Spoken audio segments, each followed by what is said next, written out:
vamos a leer lo que dice este pasaje de Apocalipsis 3. Vamos a leer desde el 14, a pesar de que no sean los que me señalaron. Y dice de este modo: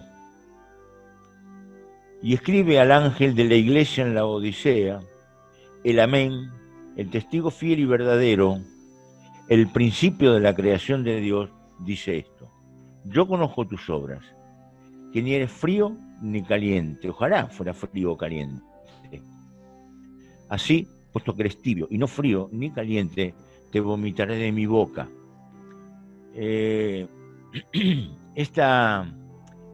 Hace muchos años, siendo yo un chico joven,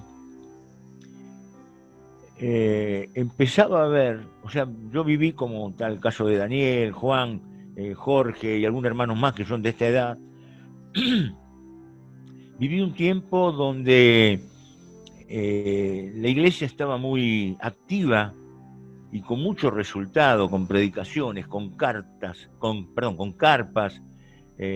salvación de almas, es decir, muchas formas en que se llegaba y trabajábamos. A ver, los chicos me escuchan hoy, no lo podrán creer, teníamos carpas de 20 días, 15, 20 días, donde los muchachos nos quedábamos a dormir y nos íbamos turnando. Después aparecieron los problemas, aparecieron las molestias de algunos, que nos tiraban esto y tiraban lo otro, molestaban, y dejamos de hacerlo. Y veía en aquel tiempo como, por ejemplo, nos llegaban noticias de países que estaban en muy buena situación económica, Estados Unidos, Italia, España en su momento. Estoy hablando de esto hace 30, 35 años, después de la guerra y después que se acomodaron. Y recuerdo hermanos que decían que esa prosperidad económica, ese modo, ese perfil humanista y materialista que estaba en el mundo, estaba haciendo que las iglesias se enfriaran. Yo recuerdo, una vez estuvo acá una chica inglesa en casa, Han se llamaba ella, A-N-N, Han. ¿Y saben de qué iglesia era ella? Era de la iglesia de Bristol. Ustedes saben bien lo que significa la iglesia de Bristol para los hermanos. Cuando le pregunté a ella cuántos eran, dice, no, somos muy poquitos. Los únicos jóvenes somos yo y un muchacho que era pakistaní. Y nos ponemos en la puerta y la gente ni nos mira cuando intentamos darle un folleto. Y yo no lo podía creer. Y yo dije, esto es el producto del bienestar, pensaba para mí. Pasaron los años y más allá de que nos podamos quejar de muchas cosas, nuestra nación, nuestra región, también fue mejorando su nivel económico y empezamos a tener productos en casa. Tenemos 2 televisores, 3 computadoras para cada uno de los chicos, aire acondicionado, está todo bien, ¿eh? Autos, uno para mi señor, uno para mí, uno para mi hijo. Es decir, esa prosperidad nos fue alejando de aquel fervor que había, que yo les cuento. Yo sé que le puede ser muy tedioso y odioso a los muchachos jóvenes, a las chicas jóvenes que escuchan esto, por aquella idea de que todo tiempo pasado fue mejor. Posiblemente no en algunos aspectos, pero con respecto a esto les puedo garantizar que sí, chicos, les puedo garantizar que sí. Miren, vamos a hablar de algunas cositas de esto. Después, si quieren, podemos hacer preguntas, podemos charlar, todo lo que quieran. Total, los hermanos ahí le contestan. Bueno, esto que está pasando en esa iglesia de la Odisea. La iglesia de la Odisea era la región, la zona, el lugar de la Odisea, era un lugar riquísimo. Allí tenían una lana negra que no existía en el mundo. Habían hecho medicación para los oídos y para los ojos que no existía en el mundo. Fíjense para que tengan una idea. Tuvieron un terremoto muy grande que destruyó todo y sin embargo la pudieron levantar por sus propios medios sin necesidad de pedirle a Roma el sustento económico. Es decir, se abastecían. Esa es la razón por la que este mensaje va dirigido a ellos. Escuchen esto. Cuando decíamos acá, eres tibio.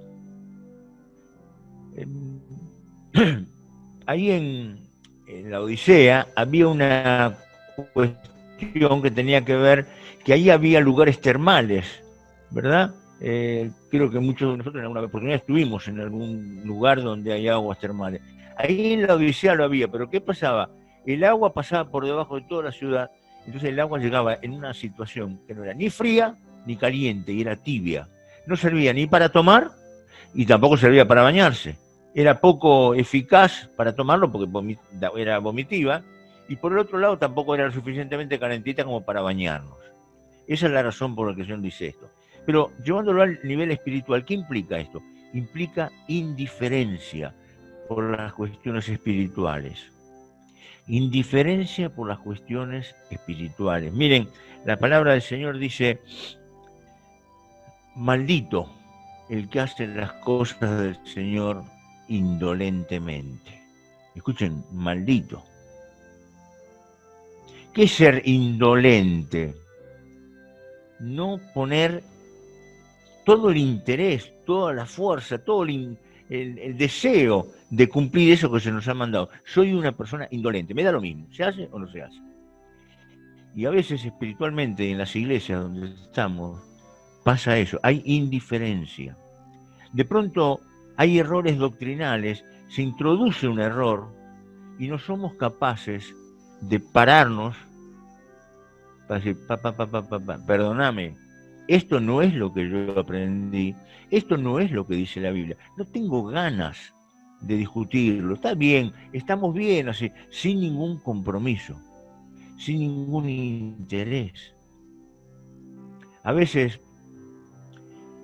miren, una vez yo viajé al sur, en uno de estos viajes patagónicos que se hacían, y me dicen los hermanos responsables, me dice: Guillermo, tené cuidado cuando llegues a tal lugar, te vas a encontrar con muchas preguntas de los hermanos, porque en ese lugar, a pesar de que era una congregación como de 200 personas, en ese lugar pasan personas, pasa Juancito, pasa Robertito, viene con una Biblia y con una valijita y le permitían hablar. Y cuando este venía y hablaba, decía una herejía, decía una barbaridad, y nadie era capaz de reprenderlo o de cambiarlo. Entonces me decía: prepárate porque cuando vayas te van a preguntar. Efectivamente, cuando fui, faltaba que dieran número, había como 10, 12, 15 hermanos, en una congregación de 200, pero había 10 o 15 que: escúcheme hermano, una vez vino una persona que dijo, y aquello y lo otro, pero hoy día nos han dicho una barbaridad, han dicho algo que no corresponde a la verdad. Y no importa, nos vamos a casa, ¿qué me importa? Lo importante es que yo voy, yo estoy cumpliendo, yo he ido a la iglesia. Estoy siendo tibio. En segundo lugar, esto decía, implica indiferencia. En segundo lugar, implica una falta de compromiso por la obra, desinterés por el propio crecimiento. ¿Se entiende? Miren, nosotros hacemos como ustedes por todos estos sistemas que estamos usando, y hay 4 o 5 hermanos que no están a lo mejor conectándose o no se conectan siempre. El otro día estuvimos hablando con ellos, y no, lo que pasa es que no me adapto a la tecnología, pero sin embargo tienen el celular todo el día usándolo con otros fines.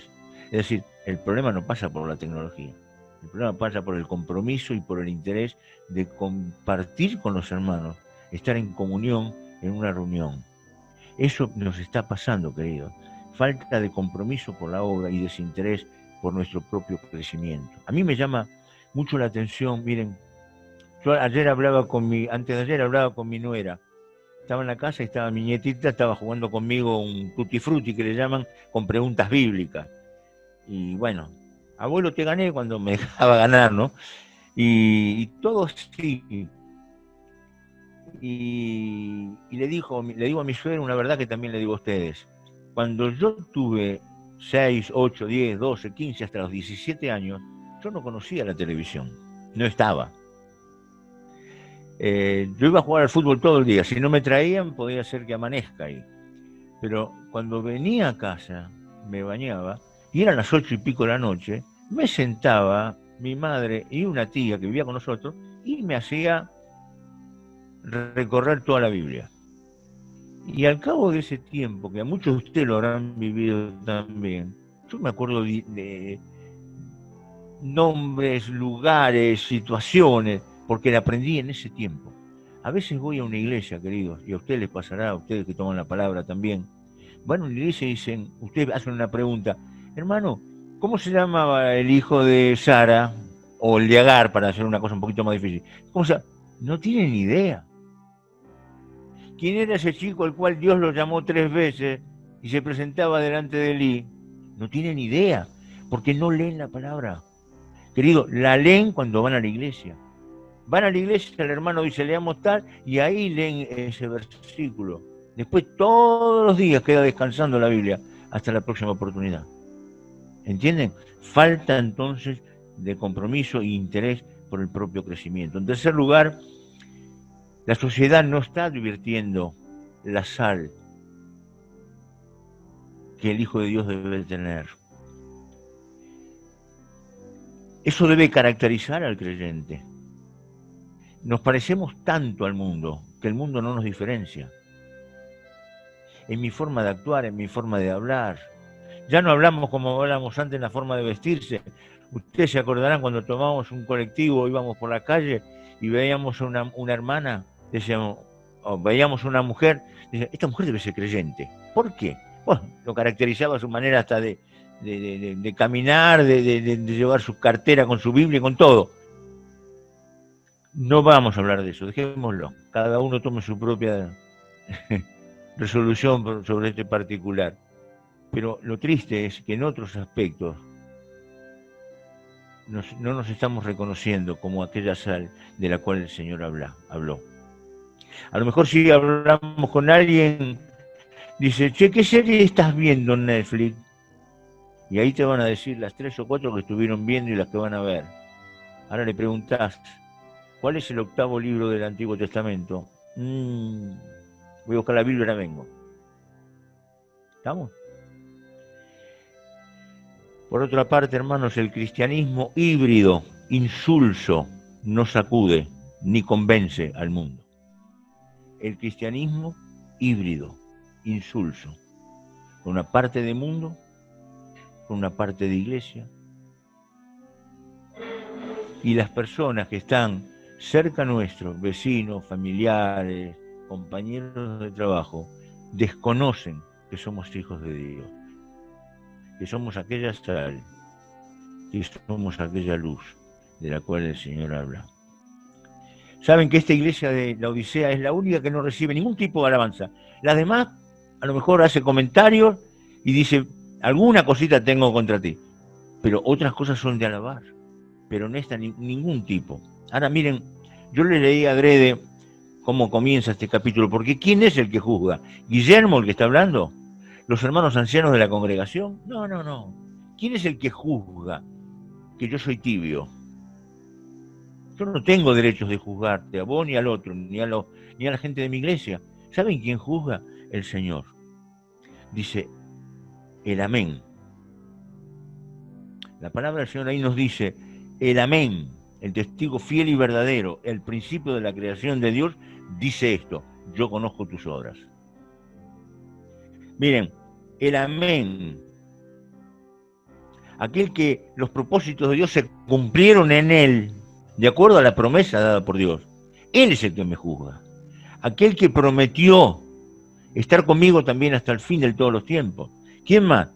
El que es fiel y verdadero, es decir, es sincero, es veraz. El fiel y verdadero. Y por último, el principio de la creación. No, saben que los testigos de Jehová toman esta palabra para decir que fue la primera creación. El Señor fue la primera. No, y no es así. El principio, Él estuvo allí, en la creación. Así que el que juzga, el que me dice a mí, Guillermo, vos sos tibio, no sos ni frío ni caliente, y por cuanto sos tibio, Guillermo, te vomitaré de mi boca. Ahora, no hay cosa que el Señor desconozca de mí y de la iglesia donde yo estoy y de la iglesia de la crujía. No hay cosa que Él desconozca. Por ejemplo, Él dice, ¿cuál es el argumento? Fíjense, de los creyentes de ahí de la Odisea. ¿Cuál es el argumento? Y el Señor le dice, perdón, le dicen al Señor, dices, dice el Señor, yo soy rico y de nada tengo necesidad. Yo soy rico y de nada tengo necesidad. ¿Eso saben cómo se llama? Suficiencia. Tengo todo. Todo lo conseguí yo por mi esfuerzo.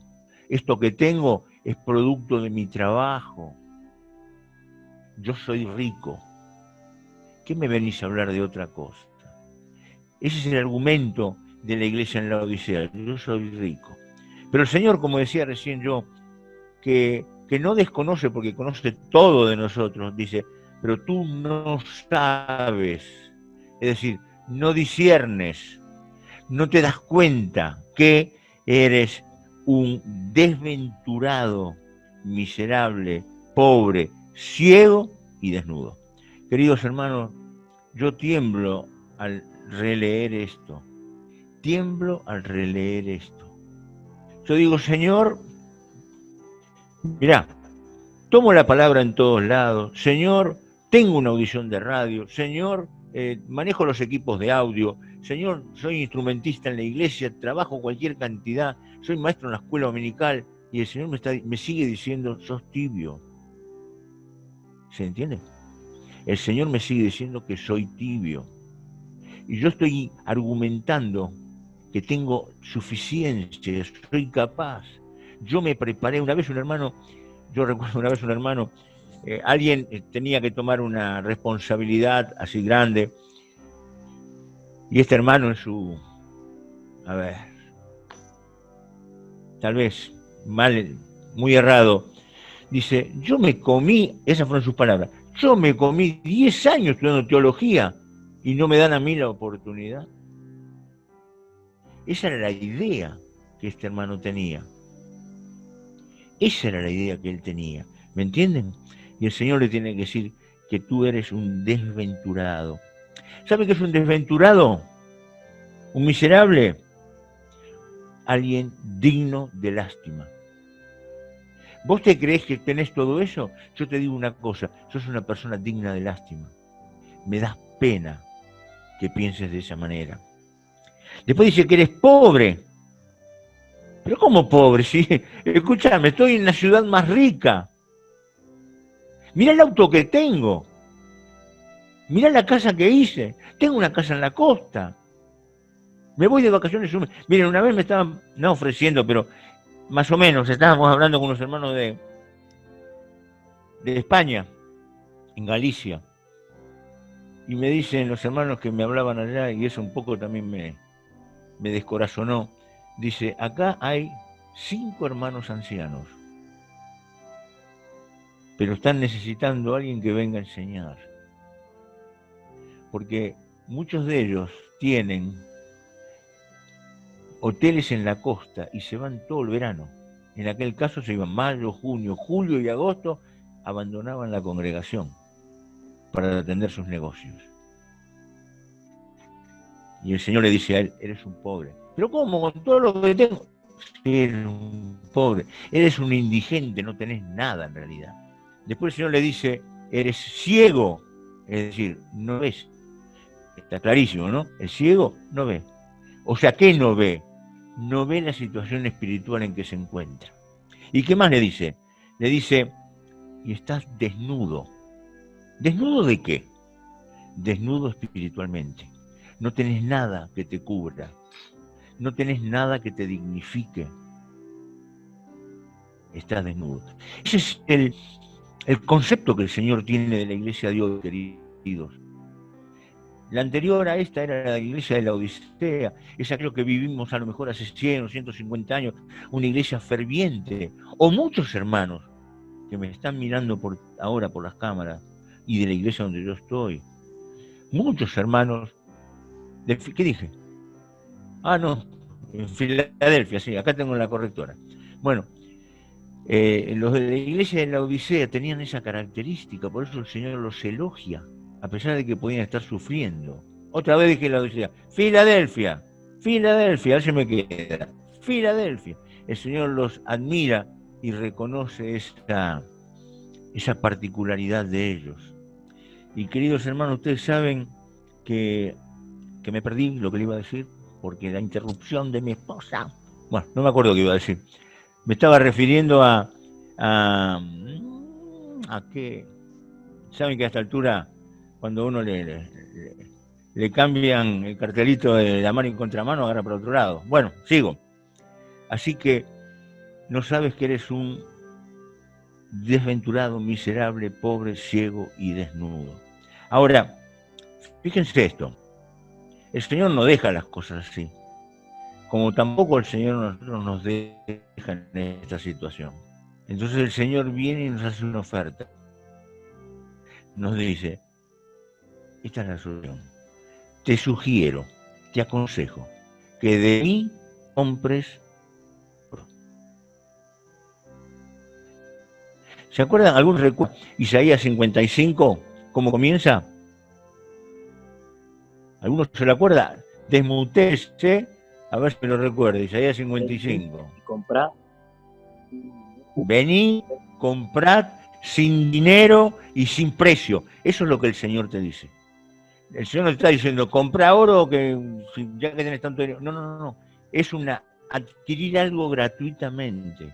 Pero el Señor nos insta a eso, que de mí compres.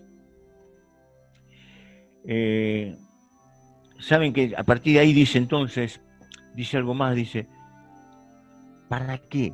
Para que sea probable, porque es necesario recuperar la temperatura espiritual.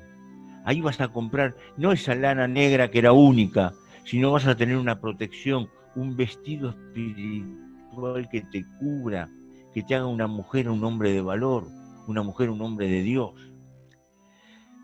Necesario recuperar la temperatura espiritual. Primero, mira la mano para el Señor, con el Señor, y luego entre los hermanos. Entre los hermanos. No estoy diciendo, queridos, no estoy diciendo que haya problemas en un lugar o en otro, pero saben, una de las cosas que más notamos, y los hermanos que están en responsabilidad en la iglesia lo sabrán como yo mejor, una de las cosas que también nosotros vemos hoy es de qué manera hermanos que están hoy acá, mañana están allá, luego acá y allá. A mí me han tocado infinidad de veces encontrarme con hermanos y decir, hola, ¿qué tal? ¿Cómo te va? ¿Vos ibas a la iglesia A, no? No, iba, no, ahora voy a la B. Ah, mirá, a los 2 meses verlo de nuevo. Dice, ¿te acordás que ahora estoy en la D? Porque primero pasé por la C, porque no me gustaba el pan, no me gustaba.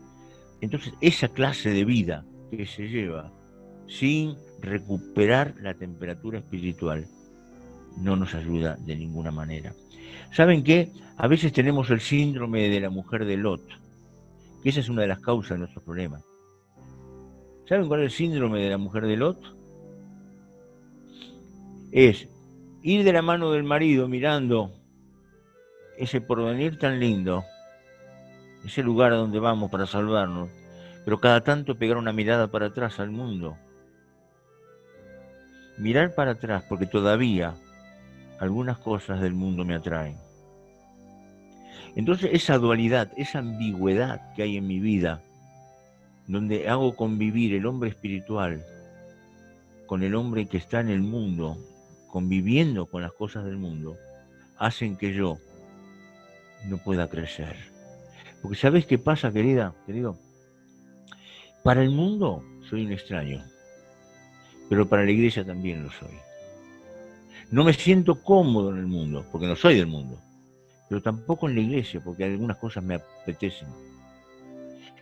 Y estar ahí en ese medio, en el medio de todo eso, no me deja crecer.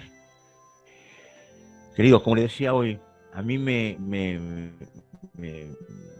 llama muchísimo la atención la poca lectura que hay de la palabra. ¿Cómo se va a calentar mi corazón con las cosas espirituales si yo no leo la palabra? Si yo no conozco la voluntad de Dios. El otro día una hermana me decía, ay, tengo un problema con una vecina. Ah, en la Biblia están los tratos con los vecinos. ¿Cómo que están? Claro, en la Biblia está el trato con todo, con el esposo, con la esposa, con los hijos, con los suegros, con los vecinos, con los compañeros de trabajo. ¿En serio? Me dice. Ustedes saben a qué me refiero. Claro que sí. En la Biblia tenemos el manual de la convivencia también, pero no la conocés la Biblia. Una vez un hermano, otra de las cosas que decía, él decía, hablaba de Hebreos 10 cuando dice, no dejando de reunirlos como algunos tienen por costumbre. Y él decía una cosa muy singular que me llamó la atención por lo sencilla, ¿eh? ¿Y qué es eso de por costumbre? Es un hábito. Él me decía, decía ahí, no era el tiempo de la pandemia, estamos hablando de otro tiempo. Pero por ejemplo decía, usted un jueves no va a la reunión, o un miércoles, el día que ustedes lo tengan, viernes en este caso ustedes, ¿no? Usted no va a la reunión y justo ese día puso el televisor y qué linda novela, qué lindo programa. Y usted tenía el hábito, la costumbre de la reunión, pero ahora lo cambió al hábito. Entonces cuando llega el otro viernes, agarra y dice, voy a poner de nuevo a ver cómo terminó esto. Y claro, me entusiasmó, las novelas están hechas para entusiasmarme. Entonces yo lo tengo, no dejando de reunirnos como algunos tienen por costumbre. Todo eso, la falta de lectura, la falta de congregarme, esa frialdad que me trajo la indiferencia, la falta de compromiso, otro lo va a hacer por mí.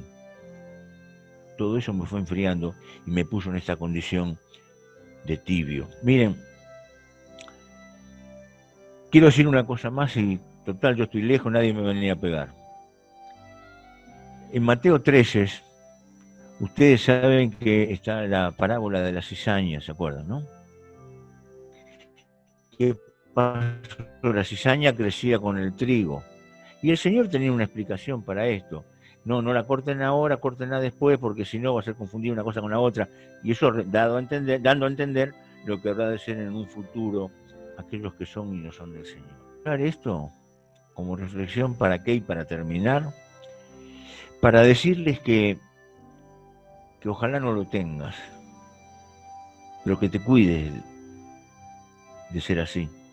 Y si a lo mejor dentro del lugar donde estás lo hay, reconocelo que sos o podés estar rodeado de alguna cizaña. Y esa cizaña es la que te desalienta. Otra vez habla el mismo, otra vez este Vidal. A vos nunca te ponen para dirigir, a mí me ponen siempre. Esa cizaña que empieza a crecer junto con el trigo, también afecta nuestra vida espiritual. Deteriora mi relación con el Señor y con los hermanos. Queridos, esa es la solución. Después dice el Señor algo más para terminar. Dice en el versículo 19, yo reprendo y disciplino a todos los que amo. ¿Vos crees que el Señor te ama? Si vos crees que el Señor te ama, tolera que puedas estar pasando por una disciplina, por una prueba, o por este reto, o que algún reto que te pueden dar los ancianos. Soportalo. Dice, sé pues celoso y arrepiéntete. Sí, Señor, yo soy tibio. Me di cuenta de todo lo que escuché y por leer tu palabra, me di cuenta que soy un tibio. No me llama tanto la lectura de la palabra. No me interesa tanto reunirme, Señor. Yo sé que me estás disciplinando con estas palabras y me arrepiento. Quiero servirte y agradarte todo el tiempo que me tengas sobre esta tierra. Queridos hermanos, ojalá les haya servido un poquito lo que hemos hablado. Que el Señor los bendiga. Si hay alguna pregunta o algo que quieran compartir, con todo gusto los estoy escuchando. Que el Señor los bendiga.